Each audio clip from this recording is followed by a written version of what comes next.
பல்லடத்தில் தாக்குதலுக்கு உள்ளான தனியார் தொலைக்காட்சி செய்தியாளர் நேசப்பிரபுவிற்கு பிஜேபி துணை நிற்கும் என பிஜேபி தமிழக தலைவர் அண்ணாமலை தெரிவித்துள்ளார். கோவை மேட்டுப்பாளையம் சாலையில் உள்ள தனியார் மருத்துவமனையில் சிகிச்சை பெற்று வரும் செய்தியாளரை சந்தித்து அண்ணாமலை நலம் விசாரித்தார். பின்னர் செய்தியாளர்களை சந்தித்த அண்ணாமலை இதனை தெரிவித்தார்.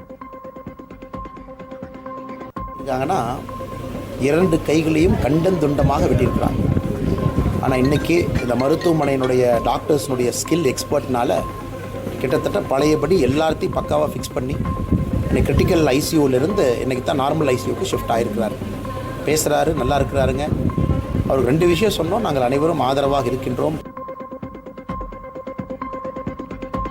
உங்கள் ராஜ் நியூஸ் தொலைக்காட்சியில் திங்கள் முதல் வெள்ளி வரை தினந்தோறும் பிற்பகல் 2 மணிக்கு உங்கள் பகுதியில் உள்ள குறைகளை நேரலையில் தெரிவிக்கும் புகார் பெட்டி நிகழ்ச்சி.